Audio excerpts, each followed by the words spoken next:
Hello everyone, I'm Shubhadeep Sinha. I teach in the Department of Asian and Asian Languages and Literatures.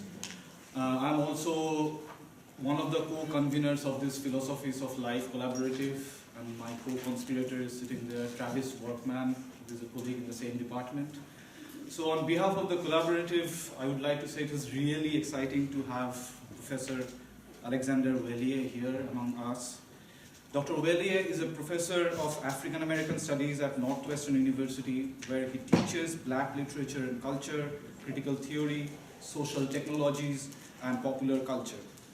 His most recent monograph is Habeas Viscus, Racializing Assemblages, Biopolitics, and Black Feminist Theories of the Human, which was published by the Duke University Press in 2014. A number of us actually have been reading this book on this campus widely. Before this book, Dr. Weheliye published Phonographies, Grooves on Sonic Afro-Modernity, which was also published by Duke in 2005. This book was awarded the Modern Language Association's William Sanders Scarborough Prize for outstanding scholarly study of Black American literature or culture. Apart from these book-length publications, Dr. Weheliye's work has been published in several journals and anthologies, including The Black Scholar, Boundary 2, Criticism, the New Centennial Review, the Journal of Visual Culture, Public Culture, and Social Text. The title of his talk today is Black Life, Schwarz-Sein. My German is not good at all. So I would like to thank all of you for coming here for this talk.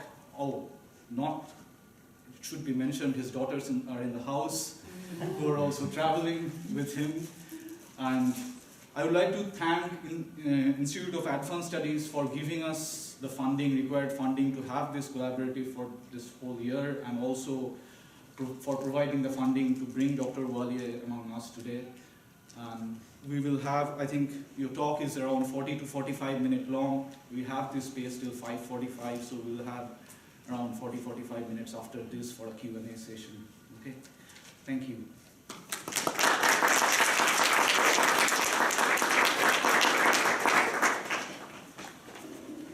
Thank you. Thank you for the introduction. Can everybody hear me? Is the mic working? Okay. And thank you both for the invitation to speak here, and thank you all for coming out. So what I'm presenting today is from a new project called Black Life, Schwarz-Sein. And I've been presenting different parts of it over the last few months. And today I will not be talking, as I've done in the last few months, about glitter, but I will be talking about prints for a little bit because I thought it was apropos, even though it is always apropos to talk about prints. I want to start with a quote from Dion Brand from A Map to the Door of No Return, Notes on Belonging. And she writes, "To have one's belonging lodged in metaphor is voluptuous intrigue. To inhabit a trope, to be a kind of fiction. To live in the Black diaspora is, I think, to live as a fiction, a creation of empires, and also a self-creation." And one of the things that I'm trying to understand in this project is what does it mean to live as a fiction? And to sort of look at particular examples of living as a fiction.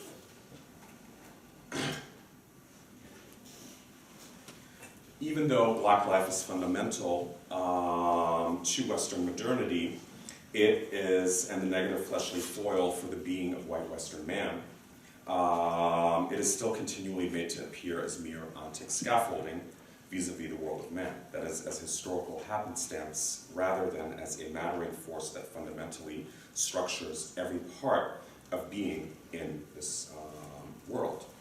Black life, or Schwarz-Sein, and I'll explain the Schwarz-Sein part towards the end of the talk,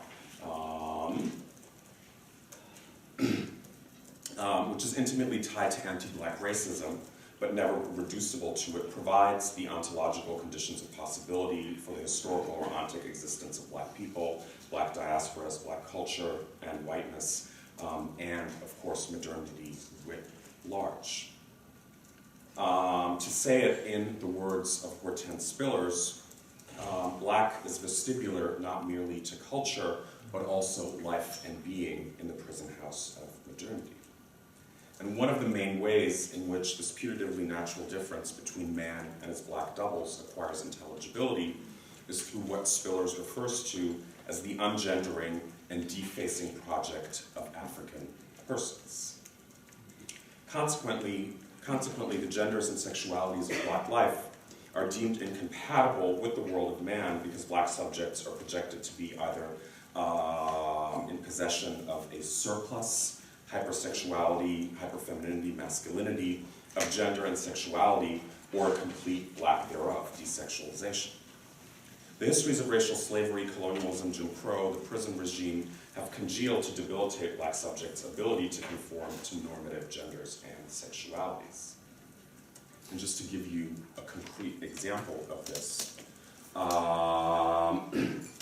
these are typical restroom signs during the era of de jure segregation in the US South, in which there was a clear gender differentiation for white people, ladies and men, whereas if there was a separate bathroom at all, only one entry for Black people, colored people. The vestibule, and I'm reading this this entryway as the vestibule to the ungendering of the door of no return. However, I should also note that Spiller's notion of ungendering does not argue that Black people are completely devoid of gender differentiation, which is why she does not use the phrases non-gendered or degendered, or state that Black people are differently gendered or gendered otherwise than white folks. Instead, ungendering highlights the continuous brutal processes of negating the gendering, what disabilities studies scholar Norma Reveles in her analysis of Spillers calls the impairment of Black folks via their juxtaposition to properly human gender codes. Ungendering represents one pivotal mode of engulfment in the force field of Black life Schwarz-Sein as an ontology of affectability, which comprises not only violent objection, but opens up possibilities for imagining gender and sexuality otherwise. That is, for embracing and dwelling in the ungendered flesh, for fully and differently inhabiting the gift that is Black life. For instance, Toni K. Bambara asks us, and this is from an essay from the anthology of the Black Woman 1970 anthology, which I believe was the first Black feminist anthology published by a mainstream publishing house in the United States. And she asks us to let go of all notions of manhood and femininity and concentrate on Blackhood. She continues, it perhaps takes less heart to pick up the gun than to face the task of creating a new identity, a self, perhaps an androgynous self, via commitment to the struggle. I'm not arguing the denial of manhood and womanhood, but rather a shifting of priorities, a call to selfhood, to Blackhood, end quote. Bambara's notion of Blackhood provides the flip side of ungendering as negativity. And the shifting priorities Bambara demands with regard to the affectability of Black ungendering already exists in a variety of guises. If we consult the histories, myths, speculations, conjurings of Black life, in order to embrace more fully the gift of Schwarz-Sein's differently enfleshed genders as Blackhood. Using the racialized performances of gender of Joss Moody, the main character in Jackie Kay's 1998 novel Trumpet, and Prince as my launch pads today, my argument pays attention to the complex ways gender and sexuality function in what would be, in I guess, more commonsensical terms understood as the dehumanizing of Black I focus on these figures because they deploy the violent ungendering of Black people as a condition of possibility for alternate ways of existing in the world. And as such, they represent inhabitations of the flesh that bring to light the relational being in the world of Black life. In the process, making the constitutive ungendered displacement of Black life from origin and belonging habitable in the present and in the future by staging the effectability of Black ontological mattering as second sight. This is a really long sentence. I'm realizing now that I'm reading it out aloud. As one of the most luminous gifts Black life Schwarz-Sein has bestowed upon the world. In focusing on the effectability of Joss Moody and Prince's ungendered mattering, my aim is to underscore how the histories of Schwarz-Sein offer a living, mattering archive of alternatives to being in the world of man, in the vein suggested by Bambara and others. Because these figures confront us with, and I'm quoting from the Bambara essay again here, the terrifying and overwhelming possibility that there are no models, that we shall have to create from scratch, especially if we have to live as a fiction. And as a result, effectively stand in the flesh as both the fiction of empires and self-creations. And the larger project, which I'm imagining as an alternate periodic system, will focus on texts that stage the ungendering of Black life as speculative inhabitations of the flesh. And I'm looking at Audre Lorde Zami, Samuel Delaney, Stars in My Pocket Like Grains of Sand, Jewel Gomez's Gilda Stories, Octavia Butler's novels, and Luke Sullivan's Venus as a Boy, but also the film, the documentary, quote-unquote, Portrait of Jason, as well as the Black lives of figures such as Grace Jones, Henrietta Lacks' Cellular, Afterlife, Sun Ra, Nina Simone, Michael and Janet Jackson, Mariah Carey, Sylvester, and Whitney Houston.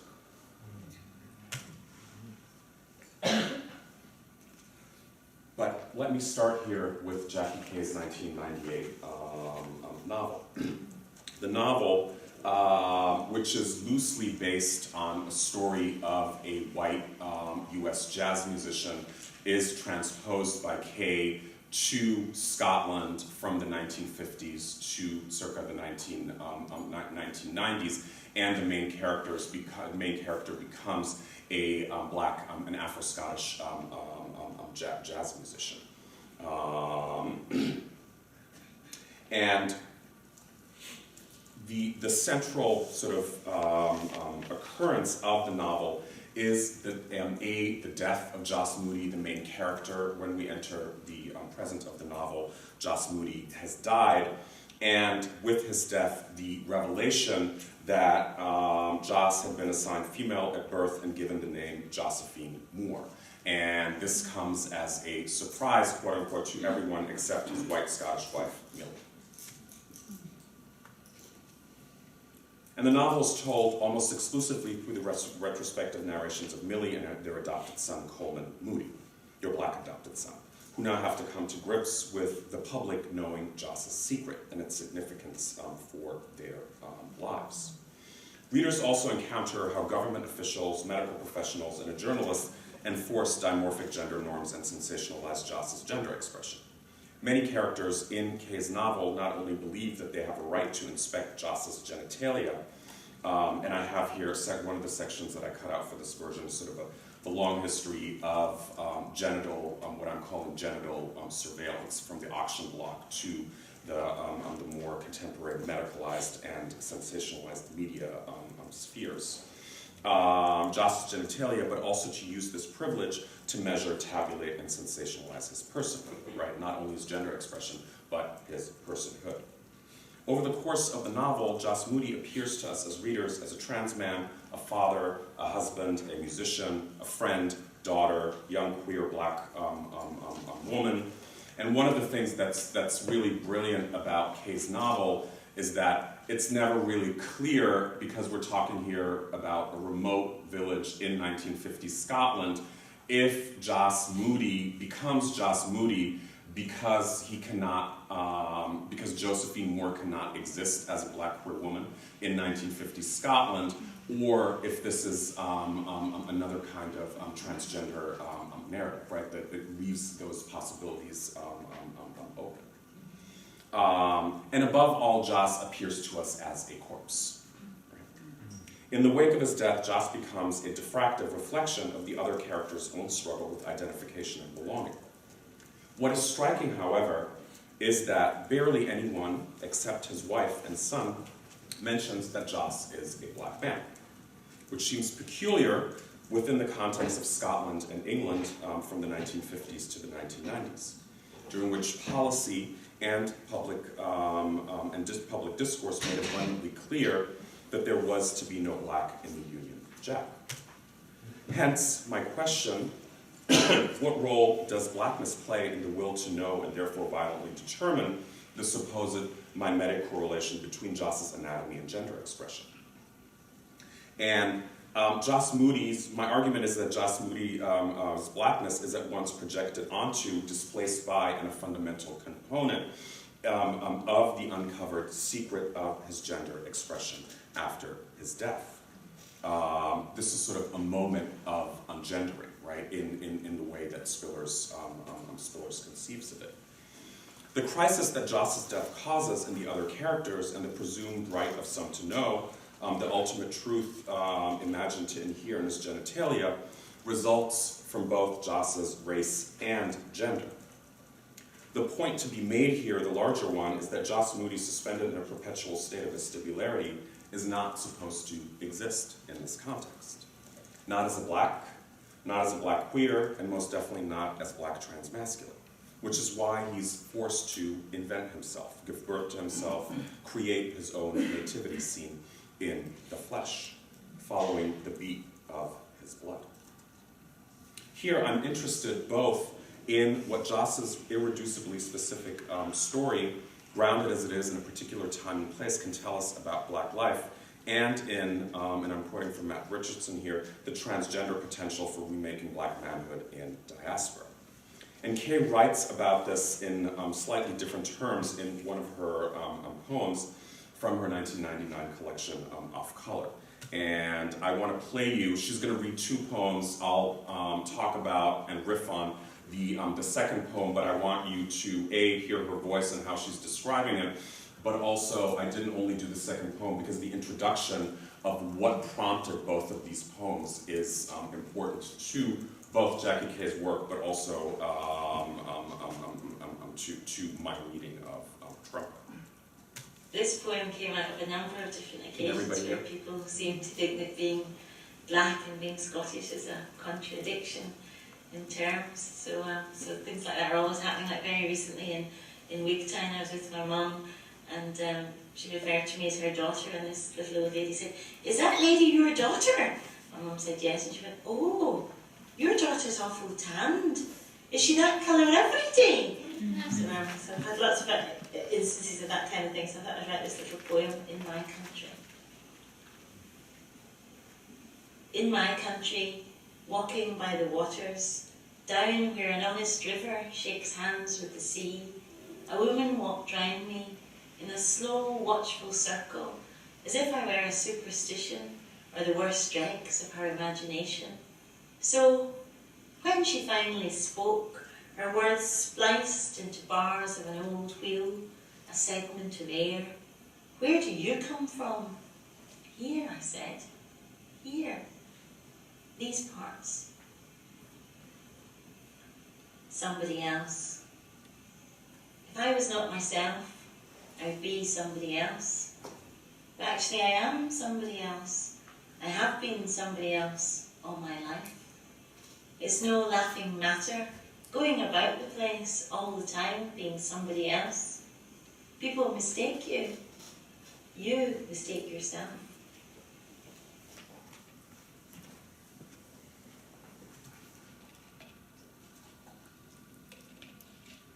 Because Joss Moody is continually coerced into enacting somebody elseness, he listens to signs of black life from elsewhere, especially the suave and non-threatening black masculinity of US jazz performers. When Coleman, Joss and Millie's adopted son, remembers his father, he thinks that Joss excuse me, looked real and unreal, like a fantasy of himself. All jazz men are fantasies of themselves, reinventing the Counts and Dukes and Armstrongs, imitating them. The repeated self-incarnations of the Counts, Dukes, and Armstrongs serve as Joss's templates for living in blackness and masculinity in an environment that resolutely denies his existence by demanding him to be somebody else, anybody else.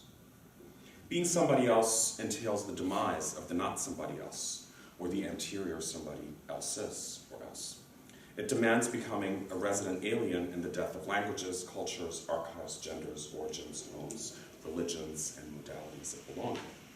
Yet being somebody else also engenders, in the words of Catherine McKittrick, possibilities that are iterations of black life that cannot be contained by black death. In Kay's novel, Coleman recollects how he continually pursued his father to relate to him a narrative of familial origin, especially how his grandfather, John Moore, came to Scotland. Joss does reveal his father's story to Coleman in a posthumous letter, but in only relatively broad brushstrokes, partially because Joss himself knows so little about this history, since his father died when he was 11 years old. This is what we do know. John Moore was a black man who arrived in Scotland in the early part of the 20th century to be educated, but instead worked as a domestic servant, dusting books and polishing silver for his employers, quote unquote. The Duncan Bray family, who also gave him his name, John Moore, and who John Moore never saw his family or his African home again. As Joss says, John Moore's story could be the story of any black man who came from Africa to Scotland. His story, I told you, was the diaspora. Every story runs into the same river, and the same river runs into the sea. End quote. At an earlier point in the narrative, Coleman recollects a different type of genealogical wisdom Joss imparted to him while he was still alive. He said they didn't belong anywhere but to each other. You make up your own bloodline, Coleman. Make it up and trace it back. Design your own family tree. What's the matter with you? Haven't you got an imagination? And it is this knowledge that Coleman must come to understand and internalize how to translate the unbelonging of black life into livability. Relatedly, in a dreamlike chapter of the novel entitled Music, readers become privy to Joss's inhabitation of his music. The music is his blood, his cells, but the odd bit is that down at the bottom, blood does not matter after all.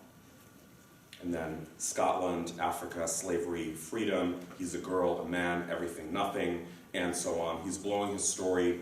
His story is blowing in the wind. He lets it rip. He tears himself apart. He explodes. Then he brings himself back, slowly, slowly piecing himself together. Although ultimately the blood might prove irrelevant, it would be difficult to get under it without the mattering of its existence, especially if jazz was in the veins, as it's from another passage in the novel, and music is his blood. And not to put a too fine point on it, the music plays at the bottom, loud and long, which, like Nell's scream at the end of Morrison's Sula, had no bottom and it had no top, but surely it unfolds much more than just circles and circles of sorrow.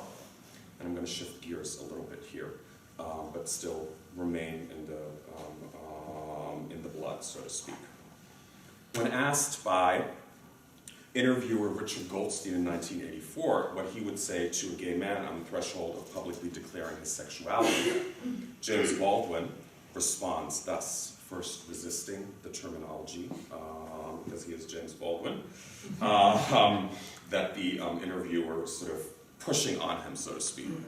And he asks if coming out means to publicly say, and then Baldwin responds, yeah, they're not my terms. But what advice can you possibly give? The best advice I ever got was an old friend of mine, a black friend, who said, you have to go the way your blood beats. If you don't live the only life you have, you won't live some other life. You won't live any life at all. That's the only advice I can give anybody. And it's not advice, it's an observation. Surely we can read Baldwin's statement as a version of the old truism, just be yourself. However, Baldwin's summoning of the enfleshed viscerality associated with traveling the rhythmic paths paved by your blood should not go unnoticed here, particularly in light of Baldwin's statement being taken up by a number of Black queer writers since its publication. Being utilized in book titles such as Go, The Way Your Blood Beats, an anthology of lesbian and gay fiction by African-American writers, and Ernest Hardy's wonderful volumes of cultural criticism, Blood Beats, Volume 1 and 2.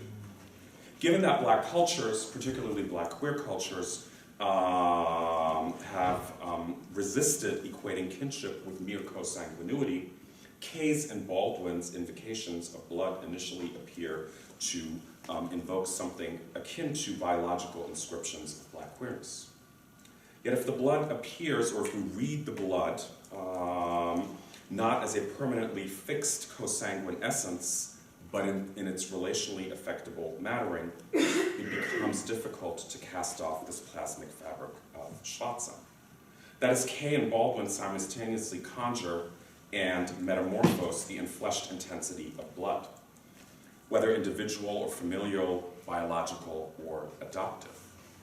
While adhering to some other life is tantamount to not living at all, as Baldwin reminds us, in Black life, moving in accordance with the idiosyncratic pathways your blood pulses facilitates an intimate knowledge of all the time being somebody else. Maybe this is what W.E.B. Du Bois had in mind when he said in 1903 that Negro blood has a message for the world. And now we will leave the blood for a while. Like Joss Moody, another musician, Prince, also knew all too well what it meant to create yourself from the rivers of blood that course through the veins of Black life.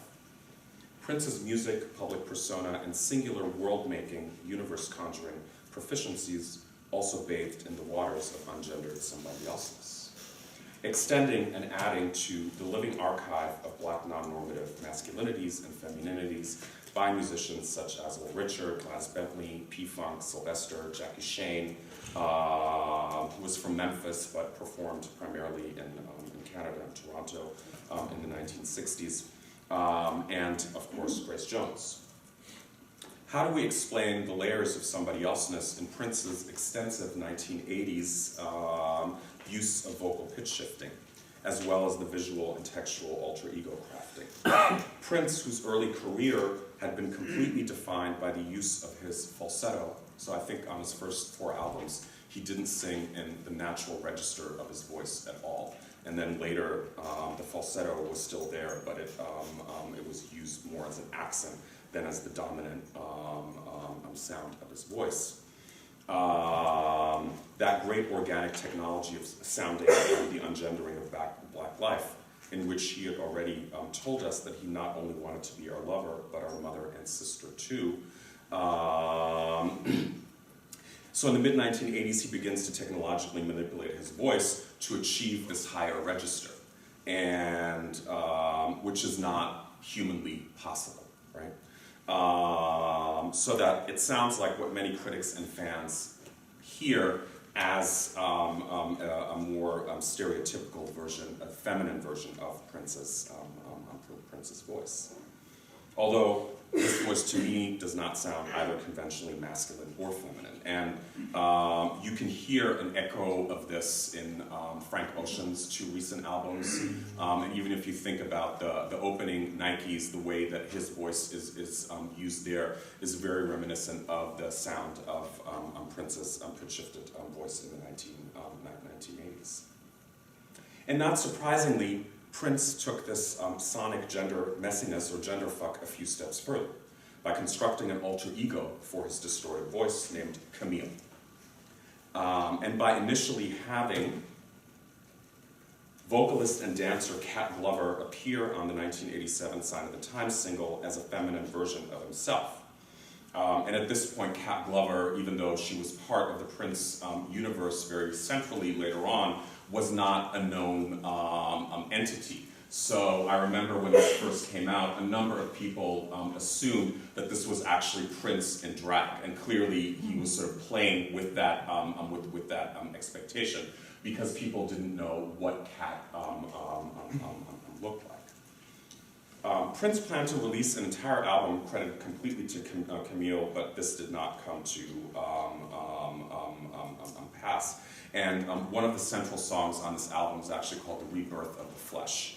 And fans have sort of compiled their own versions of this album, and it exists out there for those of you who are interested. Camille has been heard as Prince's uncanny female doppelganger, and some now believe the name to index 19th century French intersex person, Herculine Barbin. That was one of their nicknames, due to a vague statement that Prince made in the 1997 interview. Though I don't really have any quarrels with this interpretation, Prince consistently uses the masculine he pronoun when referencing Camille, or when speaking and writing in Camille's voice. Most famously in "If I Was Your Girlfriend."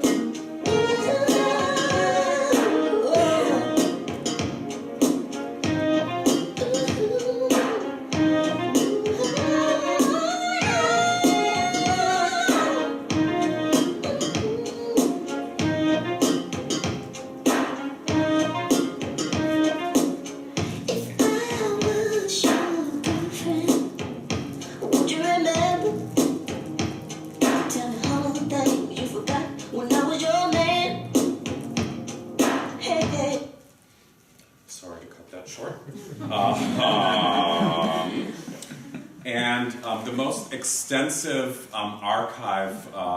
textual archive of Camille is from a 1989 tour booklet in which Prince consistently writes in the voice of Camille.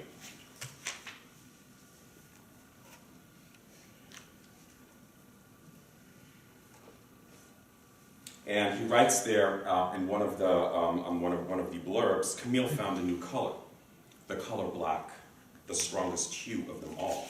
He painted a picture, again here referring to Camille as masculine. Camille's expression literalizes Black life as artistic practice through the language of painting and the mobilization of the materiality of the color black. Black is and black ain't. Though strictly speaking, as either the absence or surplus of light, the color black has no materiality of its own, especially in light theory. The color black only attains its mattering in the interplay between luminosity and the materiality of pigments and coloring agents of tangible objects. Thus, after walking in the dusky amethyst downpour, aka purple rain, for what seemed to him like an eternity, Camille grasped that as the first element in the incarnate periodic table of Schwarz-Sein, black is the deepest and most durable of shades, because it envelops not merely multitudes, but everything and nothing. It paints the somebody elseness of being in blackness. Following this chromatic philosophical epiphany, both Prince and Camille ran up against the still very much operative structural principle of black life that demands the annihilation of blackness for black people to exist in the mainstream of the Western world. In response to a dispute over the ownership of his music and the pace of his creativity with his record company in the 1990s, and in recognition of the very long history of the recording, black artists being exploited in the recording industry, Prince took to scrawling the word slave on his cheek, as many of you will recall. And back then, it was very often sort of cast off as diva-like behavior, and that Prince, of all people, should not be complaining, etc., and so on, and that it had a kind of silliness to it. But of course, in retrospect, it's very clear that that is actually what was occurring. And of course, he always scrawled slave on his cheek in that deepest of all hues. And changed his name to an icon, the love symbol, which brought to life his lyrics from the previous decade. I'm not a woman, I'm not a man, I am something that you'll never understand. And Prince explains his decision for changing his name in the following statement that he made. Prince is the name that my mother gave me at birth. Warner Brothers took the name, trademarked it. The company owns the name Prince and all related music marketed under Prince. I was born Prince and did not want to adopt another conventional name. The only acceptable replacement for my name and my identity was the love symbol, a symbol with no pronunciation. That is a representation of me and what my music is about. It is who I am, it is my name, end quote. How do you not only lose your mother, but also the proper name bestowed upon you by your mother because it belongs to a corporation? How? Killing off his given name, Prince utilized, or the artist at that point utilized, the enforced somebody elseness to insist that everyone refer to him as the artist formerly known as Prince, or just the artist. Feeling out of place in the recording industry despite his immense success, because he was not allowed to move in time with the rhythm of his blood, Prince recognized and lived according to the maxim that he wasn't never nobody else. He, like Camille, was the artist, whose palette consisted only of the color black. And now I'm really going to make a switch from Prince to Heidegger, although they are not as far from each other as they seem. Everybody can still hear me, right? So. In his philosophy of being, Martin Heidegger deploys the term Dasein, which in German signifies a mode of being rather than subjectivity or individuality. And he does so with the purpose of not collapsing being and the human. Dasein denotes the sphere of being that establishes beings and things as individuated entities. Still, Heidegger differentiates between man's capacity for world forming, the animal's poverty in world, and the absolute worldlessness of the stone and just minerals in general. For Heidegger, the tiered distinction between humans, animals, and minerals comes into existence primarily through the different ways these entities relate to death. And he writes here, death is the ownmost possibility of Dasein. Being towards it discloses to Dasein its ownmost potentiality of being, in which it is concerned about the being of Dasein absolutely. The ownmost possibility is non-relational, end quote. The non-relational finality of death, or finitude in Heideggerian phrasing, creates self-reflexivity for the individual, unconcealing to them that they are not only a particular being, but also form a part of the ontological sphere of Dasein. The profound familiarity with one's own possible worldly demise leads to an authentic recognition of Dasein, which also constitutes man's ability to form world. Remaining in the clearing of being towards death, Heidegger argues that in contradiction to man's own finitude, we do not experience the dying of others in a genuine sense. We are at best just there too, end quote. So according to Heidegger, even as man's genuine encounter with the potentiality of his, her own death grants them the coveted entry into the exclusive Dasein club, the death of others must remain stranded outside of the establishment on a cold and rainy Friday night. Somebody must have forgotten to put them on the guest list. I'm left pondering, what if in all the hard work of always having to be somebody else, we cannot but experience relationally the death of others, because it is also our ownmost mortality. Put differently, what might all of this mean for Black life's relationship to death?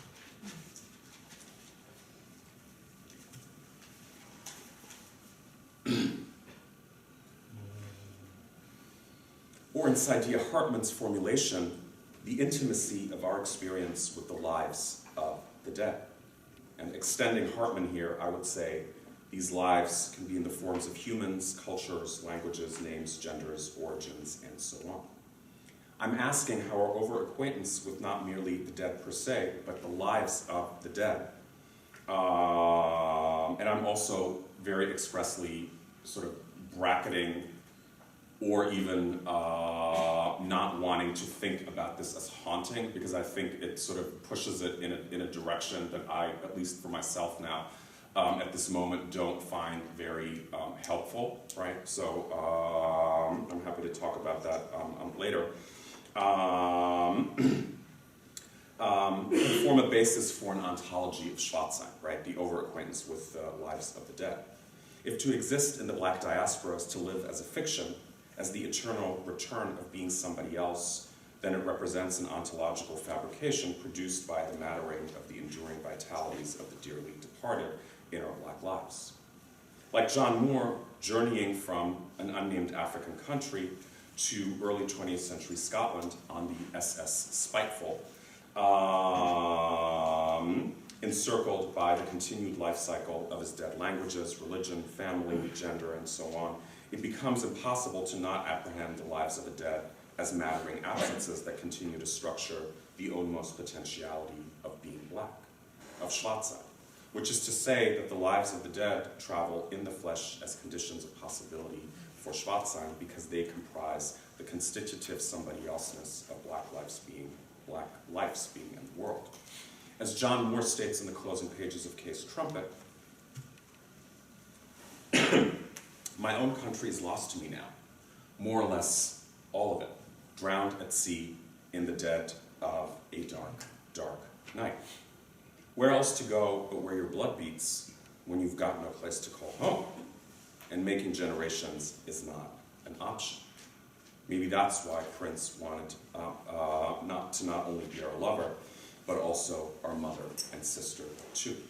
I use the term Schwarz-Sein to inoculate the Heideggerian corpus with a necessary dose of melanin, on the one hand, but also because it is the German language translation for the term blackness, which does not exist in the German language. So it's been a very, very recent importation into the German language through activists and academic, Black German activists and academic circles to use Schwarz-Sein for blackness, because the world, that world was also non-existent, but the word was non-existent. So that's one part of it. And also because, as opposed to many, many other words in the German language, the term Dasein does not have a gender. So everything in German, where most words are gendered, right? The door is feminine, and the chair is masculine, whereas Dasein, and therefore Schwarz-Sein, is qualified by a gender-neutral Das. I want the passage from Dasein to Schwarz-Sein to play an important role in theorizing the ontological silhouette of ungendering in Black life as the enfolded mattering of belonging to unbelonging. And in a now this fashion, Sylvia Wynter asks, and I'm quoting here, how do we be in Phononian terms hybridly human? In this formulation, Wynter deploys the habitual be, also referred to in linguistics as be with the subscript, it's my favorite version, non-finite be, or invariant be, which is one of the grammatical hallmarks of Black American English, AAVE. This form of be emphasizes the active and continual being of Schwarz-Sein, the praxis of Black Lives Mattering, the way its blood beats, so to speak. And according to June Jordan, this praxis results from Black lives' intimacy with the lives of the dead, given that African American vernacular English has been constantly threatened by annihilation, or at least the swallowed blurring of assimilation. Consequently, AAVE is a system constructed by people constantly needing to insist that we exist, that we are present, end quote. Jordan continues her rumination on the ontological attire of Black English in the following fashion. There is no passive voice construction possible in Black English. For example, you cannot say Black English is being eliminated. You must say instead, white people eliminating Black English. The assumption of the presence of life governs all of Black change. Thus, this B subscript and the overall necessary ontological vivacity of African American vernacular English provide for me linguistic instantiations of Black life, just as Schwarz-Sein modifies and envelops the Heideggerian notion of Dasein. They represent the somebody elseness of Dasein. That is, the relational, ungendered mattering of Black life, the viscous ether of invented kinship formations and fictional lives below the blood and drowned at sea, rendered exquisitely and exclusively in the color black. In the end, while we can certainly debate whether, as Leopold Sedar Senghor says, the Negro identifies being with life, more precisely with the vital force, because his metaphysics are an existentialist ontology, we would be remiss to not acquiesce to the fact that Black life represents, for all intents and purposes, both an ontology written in blood and can also offer glimpses of lingering underneath the sticky mattering of Jos Moody's and Prince's and many others' imaginary lives and ancestries as they softly susurrate in time with the rhythms of the ways their blood beats. Thank you.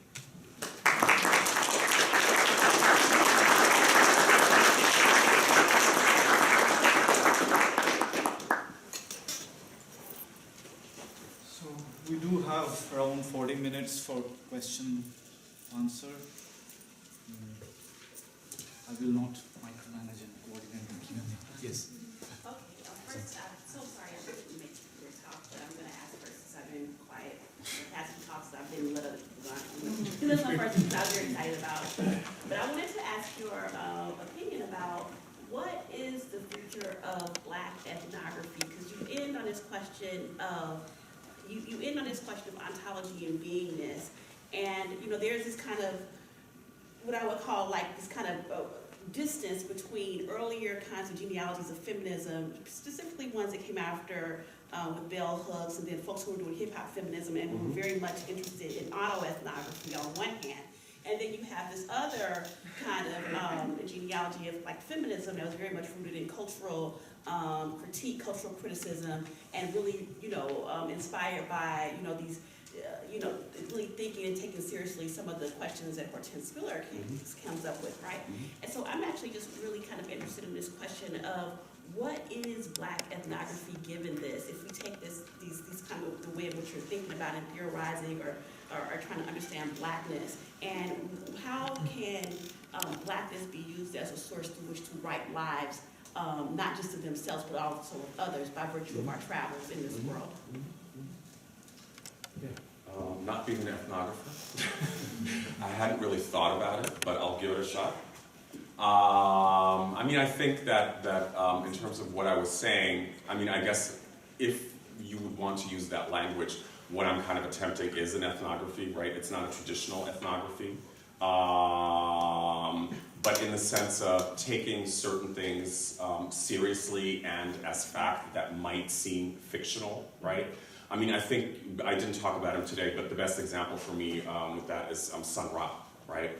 Where you could sort of say, yes, Sun Ra was a Black man who was born in Birmingham, Alabama, in I think 1903, and then he pretended for most of his life to be from Saturn. But my version of that would be more to say, let's actually take that seriously. That is at the very least his truth, right? And I would also just say it's more interesting to believe that is the truth. So I would want to think about ethnography along those terms. And I think this is not really part of your question, but I think if we sort of look at the long history, not necessarily only of ethnography, but how Black life, Black lives, Black people have sort of been conscripted within certain kinds of social scientific discourses, whether this is sociology or anthropology, right? That what very often sort of tends to happen is that the way that certain forms of Black sociality, for instance, are viewed are as pathological and aberrations, right? Whether this is in Du Bois, right, or this is in more recent cases. I think that there's a way you could sort of read that stuff like against the grain, right? To sort of see moments that can't really be contained by those particular kind of discourses, but I think that I would want, an ethnography that sort of embraces that fundamental having to live as a fiction, right? And I think the examples that I give, they highlight that in much more clear forms. But I do think that, the kind of fundamental question for me in terms of thinking about this project and why I sort of got to this whole question of being and ontology, et cetera, and so on, is like, how do you live with this question of not only you're not supposed to exist here, right? But you're not supposed to exist, period, right? And then that sort of, the public figures come into that, where we sort of see, I think it might be changing slightly, but I think that there's still this idea that, in order to reach a certain kind of legitimacy, right, as in the case of a Prince or Whitney Houston or Michael Jackson, that in many ways, even, and I'm not saying that this was necessarily, these were their own goals, but the way that they were conscripted was that everything that was more stereotypically Black about them tended to be erased, right? So to me, that's also an important thing. It's like, yes, they could exist in those spheres, but at the end of the day, it actually killed them, right? It didn't kill them in the moment, but overall, if you look at their careers. But yeah, I would want an ethnography that actually that does justice to what I'm calling Black life, right? And I'm not saying that it doesn't exist, right? But I wouldn't necessarily only want to rely on the tools of traditional ethnography. And I know that that's not what you were saying. And so I'm just interested, like, how do Black lives write Black life as living, and not just Black life as, is this kind of distilled within the context of, of history or cultural, particular technology. So how do you kind of understand and think about and theorize Black life as living and write Blackness as life and not Blackness as relegated to kind of just the dead or the past through, or, and I guess it's kind of I'm kind of inspired by like Fred Moulton's work on Blackness and nothingness, and his turn to, of course, like, Sartre and that sort of thing. So, I mean, I think, again, just ethnographically speaking, or, empirically speaking, so much of what makes Black life, so much of Black life is actually what makes, particularly the universe that we inhabit run, right? Whether this is in terms of, more traditional forms of labor, but it's also, I mean, some of the other things that I kind of look at are also the kind of effective labor that Black people are asked to do in certain kinds of situations, right? Particularly when it is about non-conforming genders and sexualities, but also in terms of violence and sexual violence, et cetera, and so on, so that it's sort of something that is kind of taken and expropriated so frequently that I think that it doesn't necessarily depend on the actual presence of Black people, right? And that's sort of why I'm thinking about it in those terms on the one hand, but on the other hand, I'm also trying to understand, as in the case with Joss, where there is no actual context for Black culture, he still manages to be Black and exist as a Black person. And how does that happen, right? It's easier to explain with Sun Ra, right? Because he was born into a more traditional Black community, but Joss doesn't have that, right? But he still finds a way, and I'm not saying that it's a good way, but nevertheless, he finds a way to do that, right? And I think that that's part of, it's part of understanding the kind of force that Black culture has, even in the absence of what we would call Black communities, and it has had in so many different spheres that we wouldn't necessarily consider Black. Does that make sense? Thank you.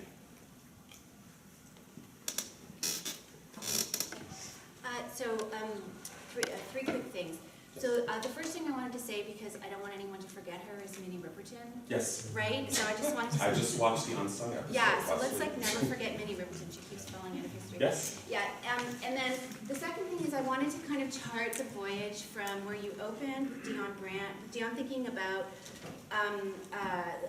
the metaphor, to James Baldwin in thinking about blood and what you're doing in your ongoing work with materiality. And I guess I wanted to ask you what your thinking is around the relation of metaphor to materiality, because it's a real problem in new materialist thinking, and it's and a real problem in feminist science and technology studies, right? Which is that they say, so the dismissal of linguistic constructivism, which I think is we're thinking with matter, and this is not a metaphor, right? But you're toggling back and forth between the metaphor and the material, and so can you tell me, and I think what I'm hearing you say, and then please tell me that I'm wrong, is that Blackness is a place in which metaphor and materiality might meet in a particular way. Mm-hmm. So I guess I wanted to ask you to think with that problem, and could you tell me what that does to metaphor, and could you tell me what that does to materiality? Okay, so then can I give you my third question, or do you want me to stop?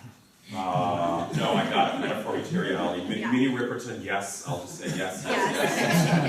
Yeah. And so, okay, so here's my question, and this is totally self-interested, because I'm thinking with this subset of physics that comes out in the 19th century called rheology, right? Rheology? Rheology. Which is like the physics, so when I'm doing my work on the gelatinous, I'm thinking with rheological physics, which is the physics of non-Newtonian mechanics and non-Newtonian flows.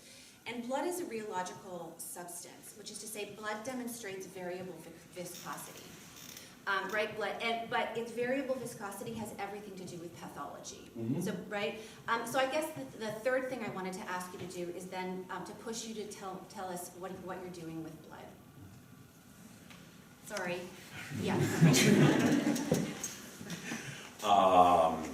Let me start with the metaphor and materiality. Yeah.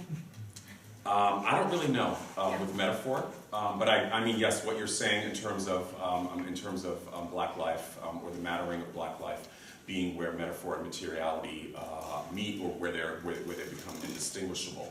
I've thought a lot more about materiality, right? And I think that one of the things that not only this work, but I think all of my work sort of is concerned with, whether it's expressly articulated or not, is not ever thinking that materiality is something that is, right? But to kind of look at whether this is technological materiality, right, or it is blood in this case, and some or the color black, is to really think very, very specifically about how materiality happens, so I would say, and this is how I am thinking about Black life, and I'm also, beyond haunting, I'm also really trying to avoid the term matter, because matter for me is, it calcifies something, right? Even though that might not actually always be the case. And I think that I prefer mattering, because it is more about process, but also it has that other dimension, right? That something matters, right? Like as in Black Lives Matter, yada, yada, yada. I didn't mean that in any way. I'm just saying. But also in terms of the actual mattering of materiality.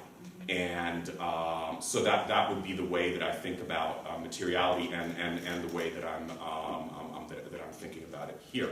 In terms of the blood and the viscosity, I have not delved that deeply into the history of it. I will definitely look into it.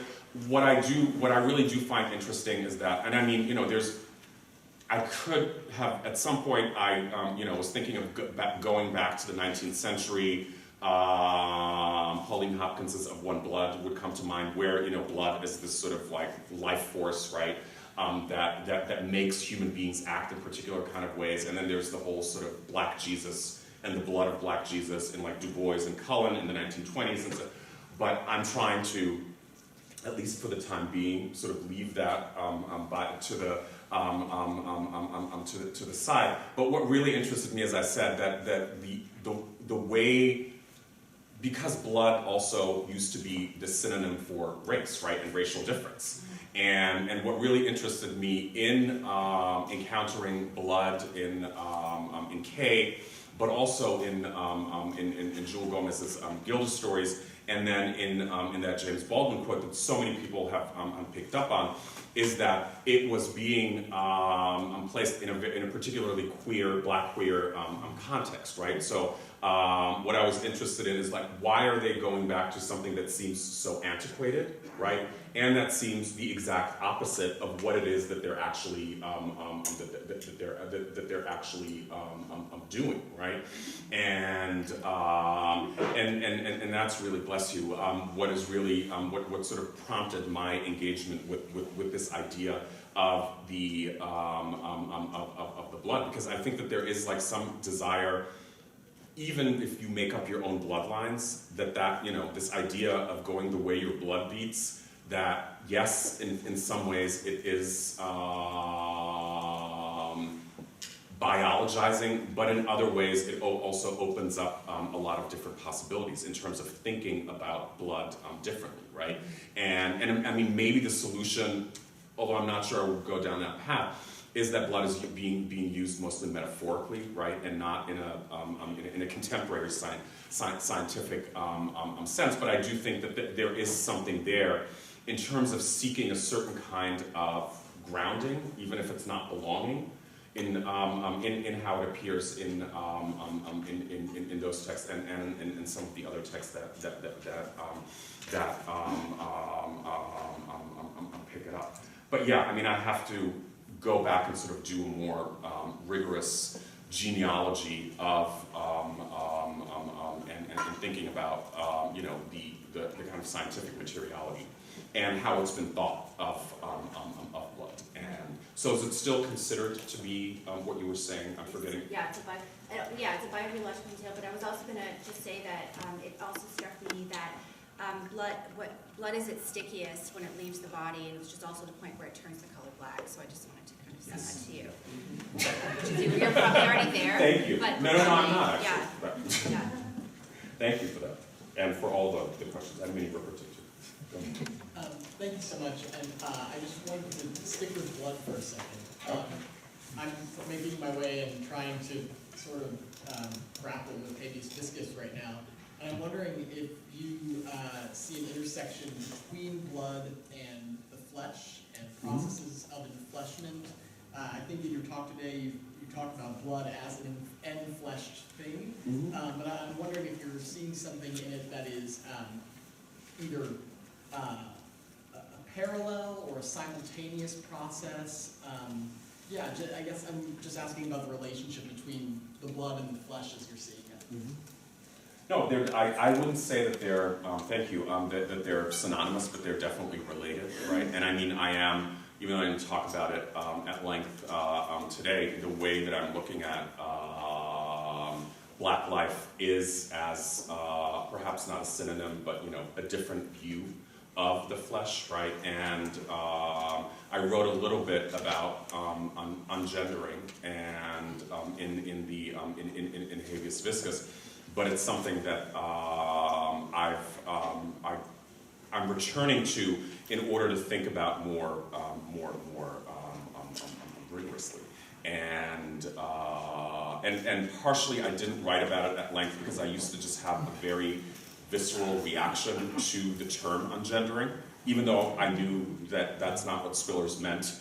But I have, and I needed to work that through, and that took me a couple of years.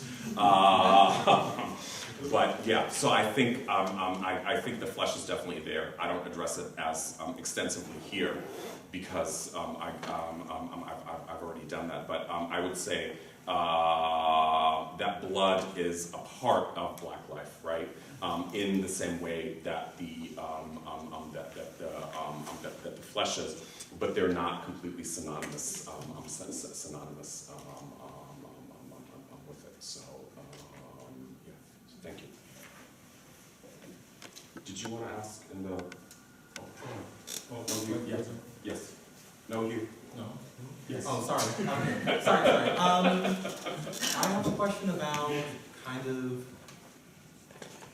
your engagement with spillers and winters, and what I mean by this is between Habeas Viscus and, or like prefacing by saying they're kind of not necessarily, maybe a mystery around spillers and winters, and what I mean by this is that you have these two scholars that for the most part don't necessarily have like canonical monograms, but have this like prolific collection of like essays and writings, and both of these people, spillers who engages predominantly, or not predominantly, but with things such as like structuralism, post-structuralism, psychoanalytical thought, and winters, which whole engagement is just everywhere. And for the most part of that understanding that there's been kind of, I don't know what to call it, a silence or like an effacement of their presence until recently when you think about people like McKittrick and then yourself and Habeas Viscus. And so what I'm curious is like if you could speak more about like when was that moment where you began to start engaging with these two scholars? Because especially around winters, you have this realization that like this question of race, and then if like in relation, this question of right, anti-blackness manifests in all of these places, then you have people like Wright doing the physics, you have people like Sharp, who's doing it in also these various cases. Like once again, this idea that like blackness is like, because it's sutured into the formation of like the Western subject, it has to appear everywhere, or better yet, it has to be removed so that man can appear everywhere. And so for me, once again, kind of the not kind of an autobiographical like explanation in the sense of like, when did you start engaging with it? I read Spillers when I was in graduate school initially, and I read more of her literary critical works on Gwendolyn Brooks, for instance. But I did fairly early on read in the early 1990s, Mama's Baby, Papa's Maybe, and I had no clue what was going on. But I kept returning to it, and what really, for me, kind of sealed the deal, so to speak, with Spillers was her essay on the crisis of the Negro intellectual. I actually remember after I read that essay, I made 20 copies and I put in like everybody's mailbox because I thought like, you have to read this. So yeah, because I think she just formulated so many things about the history of Black studies and critical thought, etc., and so on in that essay. That I hadn't seen put together in that way, and that really spoke to me. And Sylvia Wynter I came to a little bit later. It was probably in the early 2000s, and I encountered it primarily through people, Caribbeanists. Carol Boyce Davies, she was my colleague. I teased her for a very cold minute, which was a year in the early 2000s, and she gave a presentation where she talked about Sylvia Wynter and through Ronaldo Walcott. That's how I encountered them. And, but let me, jump ahead a little bit. I mean, one of the things that, looking back on Habeas Viscus that, I not necessarily regret, but that I see now is in terms of thinking about Black feminism, that I feel like Spillers and Wynter are great, amazing, etc., and so on, but they speak a particular kind of theoretical language. So it was, in some ways, it was easier, quote unquote, to write the project with their thinking and their writing. And one of the things that I'm really trying to do in this project, even though I'm still drawing on Spillers and Wynter, is to pay homage, so to speak, or to draw on the longer tradition, right, of Black feminists who are not necessarily in that kind of post-structuralist lingo, like June Jordan, like Toni Kidd, Bambara, and many others. I don't think that the two things are necessarily mutually exclusive, but it is something that I noticed. And it's not like I hadn't read them or thought about them before, but they didn't really make it into that project in the way that, excuse me, in the way that I would have liked. And the other part of that is also really, and I'm not the only one in terms of I'm doing this, there are a number of other people that are other scholars that are doing this as well, is to also really kind of create a different kind of genealogy for thinking about gender and sexuality that centers Black feminism, particularly Black lesbian feminism, and so on, so that it's not always, sort of hitting the Foucault, Eve Sedgwick, blah blah. Even though I really, with all the problematicness, I love Eve Sedgwick. But nevertheless, really trying to find a different sort of history for thinking about particularly Black gender and sexuality, because it's something that is there, right? But it's not something that is often that is often not that might be acknowledged, but it's not really highlighted as such because it is not usually written in the kind of Spillers, Foucault, Eve Sedgwick, Sylvia Wynter language. So I'm really trying to do that differently without necessarily always saying so. Thank you.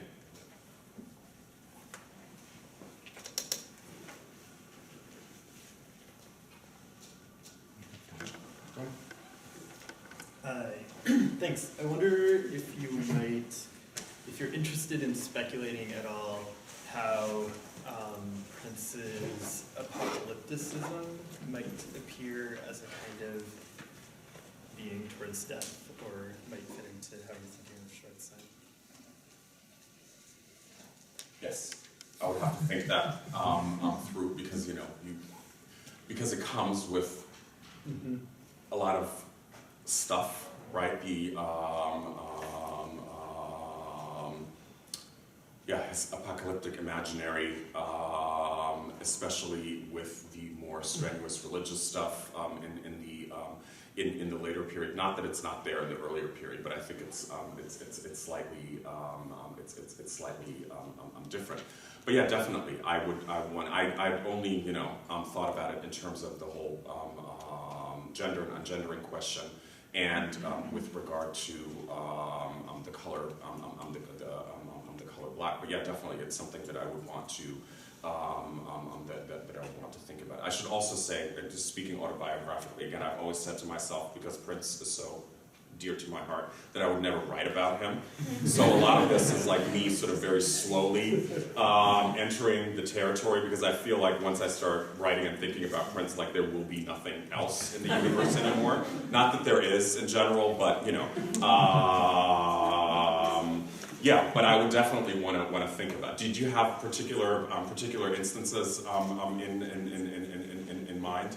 Yeah, I mean, we can stretch it all the way back to the early works and like 1999 and stuff, but it's also kind of like the fact that it's present throughout, and then that it even takes on like a more substantial like ecological politics almost, even in like the later the post-2000s works. And so it's something that's always, I feel like, under-remarked in like the Prince scholarship. And so I kind of was thinking that, I mean, the other aspect of it is that apocalypticism forces you to think not just the dead as the kind of condition of possibility, right? The dead past, but also the kind of future death that like orients, might orient. Yeah. But And it's I just think something that I was also speculating on. No, and I guess just and this is really not having thought about it particularly deeply, but I do think that there is that difference between the sort of playful apocalypse in the earlier periods, which doesn't necessarily mean that it's better, to the kind of other imaginations of the end of the end of the world later on. But it's definitely something that is that is there. And I would also say that that's kind of perhaps in some ways, even though Prince gave it its own spin, it's his most traditionally Black, religious, musical sort of strain of his music, at least until the end of the 1990s, where he sort of tended to be more backward looking in general. But yeah, thank you for that. I'll definitely. So thanks for this. This was a really interesting talk, and I especially like the way that the different texts come together in generative ways. And I was wondering if you could talk a little bit more about Trumpet, the novel. I hadn't read it or even heard about it, but I was interested in the way that you situated it, I want to read it now, and I was thinking about, of course, Nella Larson's passing as I was listening to you talk about this text, and thinking about those two texts together, even not having read Trumpet. But if I'm understanding you correctly, the reader never learns how Josephine becomes Joss, Yes. or why, is that right? Yeah. So I think that's fascinating that we don't, or the reader doesn't learn that, because in a way there's a double secrecy in this novel. The drama of exposure, it sounds like, has to do with the local community learning the quote-unquote truth, but then the reader doesn't learn another kind of truth that the reader might want to know. So what do you make of that, and what do you think that the author is doing to the reader's expectations of a kind of transgender narrative, right? Yeah. And I mean, I think, you know, that the text has been taken up in trans studies to a certain extent, and there's also been some criticism of it precisely because it does not have that narrative, and of course because Jackie Kay herself, I mean, she's a black queer woman, but she's not trans herself, right? And but I do think what you're saying, that, you know, there's this jump, right? That there's this caesura where we encounter Joss as Joss, and because it's not told in chronological order, Josephine we only encounter in these sort of retrospective, when it's really clear that Joss is dying, that he remembers Josephine and he remembers her very, very fondly, right? There's not this kind of thing where, you know, this is something that I need to completely push away. And he communicates with his mother as Josephine, writes letters, sends back money, etc., and so on. But in those reminiscences, it's also really clear that there was really no space for Josephine in that moment, right? There's one scene, and I'm not giving too much away, where she has a very close friendship with a schoolmate, right? And that there's sort of this intimation that something might happen between them, but there's nothing, nothing can happen there, right? And there's also, I mean, it's such a rich novel, and I cut out part of my readings too, where Joss sort of pontificates, even though he sometimes, you know, takes on the sort of more negative aspects of masculinity, but then he says to Coleman, the problem with men, particularly black men, is that because they don't access their feminine, I don't think he says side, but something along those lines, enough.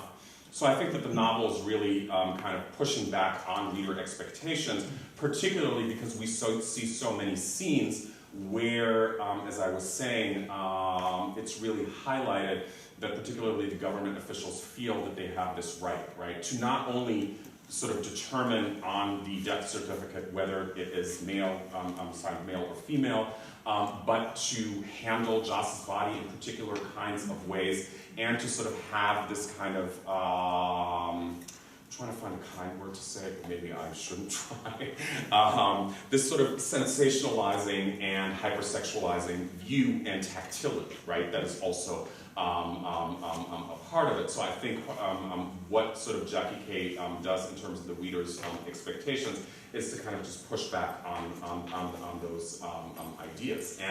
And also it doesn't let the readers in any way disentangle Joss's blackness from his gender, right?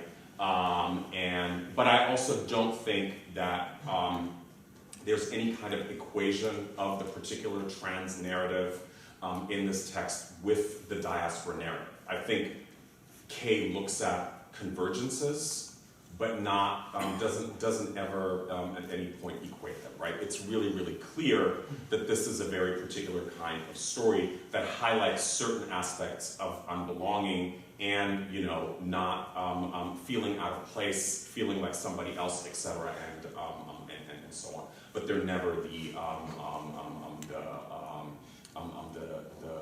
the same thing. So go ahead. So is this one of the novels then that Matt Richardson has in mind in his argument? Yeah, and I mean he devotes a whole chapter to Trump, and I think, you know, if you want a proper reading of the novel, then definitely read that chapter. It's also available as an article, right? And I think, you know, that the way that he reads the novel, even though we have a few points of divergence, is closest to my take on the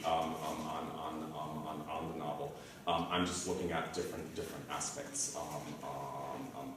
So I'm also looking at, in larger projects, some of Jackie Kay's other writings. She has autobiographical writings. For instance, she has a short book about Bessie Smith, where she talks about she and her brother were adopted by white British Scottish communists in the 1950s in a very small town. And she talks about never seeing any black people while she was growing up, and then one day in her father's record collection seeing, not listening to, a Bessie Smith record, and how she carried that with her, literally, everywhere, because that was home, right? So I write about that, and then she also has this autobiography where she goes to find her birth father, and it's because it's Jackie Kay. It's wonderful and hilarious, and not at all what you would expect in terms of that kind of that kind of narrative. So I think, yeah, there's a lot going on in terms of the different the different levels, and yeah. So, but thank you. All right, I have two questions. One of them is. Well, let's talk about Larson. So. Yeah. One of them is a very nerdy Prince question, but it's a question about where or how do you see sort of really the Black Album fitting into this, and also in particular thinking about another kind of alter ego, thinking about really Bob George here, right? So if Camille is responding to his critics, Bob George is you know, sort of a critic who is trying to kind of question Prince's own blackness, right? And so I'm trying to, that's the kind of nerdy Prince question, is how you think about how you might position sort of the release of the Black Album and Bob George here. So that's like the first question, and the second question is also somewhat sort of Prince related, but it's thinking about other kinds of sort of Prince influences, right? You had Les, right? But I'm thinking also about Rick James and James Brown. For like a number of reasons, right? Then we can think about a number of ways in terms of how, in terms of how sort of gender or sort of ungendering works in both of their personas. But also I'm interested in sort of temperature. So I'm thinking about Rick James in Cold-Blooded, right? And James Brown in Cold Sweat. And so thinking about sort of the kind of physiological sort of accretions of liquid, right? And notions of warmness and coldness, and how you're kind of thinking about blood and whether or not sort of temperature is a part of that. I'll answer the last question first. I actually thought about, and of course now I can't remember the title, because one of the other parts of the project is about glitter. And Rick James has a song, what is it called? It's not glitter. It's not. But it has one of those titles, and then the cover of his autobiography, and his autobiography has like a glittery title as well. In any case, but I had not thought about Cold-Blooded and Cold Sweat. I don't know if I can travel with James Brown down that path. You know, I love James Brown in certain ways, but it's like I've actually been writing about R. Kelly, and that is hard enough. But also writing about R. Kelly that doesn't, you know, on the one hand say he's a complete monster, or, you know, because he is a musical genius, we shouldn't talk about the monster part, but really actually trying to write about how the monster part and the genius part are together. So, I'm not sure I can do that for James Brown. At least not at the moment. But yeah, with Rick James, it is definitely much more. It is much more interesting, and I think, you know, that what I would say in terms of Prince and Rick James, you know, even though there was a particular moment, you know, beyond them touring together, et cetera, and so on, where, you know, their kind of aesthetics converged. I think that if I would want to be, you know, somewhat sacrilegious, I think that people give Prince a lot more credit for the gender stuff that they don't give to Rick James, which has very, very particular reasons, and I would want to think about not only why that is, but how that is, right? So, yeah, but Cold-Blooded I would definitely want, and I mean, there are so many other examples of that. And yes, Bob George, definitely. And I didn't talk about, you know, I only focused on the color black, but of course it is also about Prince in that text. voicing his own sort of black superego, so to speak, where he feels like people think that he has left black culture and black people behind, etc., and so on. And painting that picture is not only painting a picture, but it is also about embracing what he perceives to be black culture and black music. And I think that, you know, Bob George is sort of the flip side of Camille, right? And I mean, I've written about it not within this context, but more just in terms of print specificness, right? In terms of how he sort of experimented not only with his voice, but the kind of gendering that comes along with. So I'm not sure how I would work into it, but I will definitely write about the Black Album and, you know, that moment in Prince. And I do want to say 2 words about passing. I know you have a hand up, I'll be about the novel. I remember when I first, one of the first times I gave a talk about trumpet, someone said, well, this is a passing narrative. No, it's not. And I thought, no. Never. And then I thought about it. And then I thought about the fact that, as many people have highlighted, you know, that passing is never only about race, right? But it's always about a certain kind of gender passing too. That to me, even though I wouldn't call it a passing narrative, I would see there being certain links between passing narratives, and especially Nella Larson's work and trumpet, right? And I do think one can sort of say that there are elements of it in there without saying that Joss is passing at any moment, because he's not, right? That's not how the novel presents it. But I mean that those passing narratives, whether it's in Johnson or in Larson and so on, it's never only about, you know, migrating to a different race, but it's also performing the specificity of white masculinity and or femininity. Go ahead. Oh, okay. Sorry about that. So you talked, no, it's all good. You talked a couple times earlier about wanting to break out of the narrative of haunting and how you kind of have issues with that. I was wondering if you could talk a little bit more about it. Is it that you want to move more towards like alternative ways of knowing, i.e. like Sylvia Wynter? Is that why you wanted to? Yeah, I think so. I don't know. Oftentimes, I can't really explain what my resistances are. I just feel that even, you know, when haunting was sort of picked up through like Derrida, Avery Gordon, et cetera, and so on, that it doesn't really get to me at the level of the word and what it conjures, what it is that I'm trying to explain, right? For me, haunting makes it still seem as if it's like completely otherworldly, right? Or there being like a link to another world, and that might be the case, but I'm really trying to focus on how what Hartman calls the lives of the dead are ever present as lives, right? And not as ghosts, which would make them, and I know that's probably really crude and very basic reading of haunting, but nevertheless, I think that makes it into something that at least at the moment doesn't really get at what it is that I'm trying to say. So yeah. I think we are out of time, right? 5:44. So I would like to thank you again, Thank you all. Elaine, Thanks for for such a coming.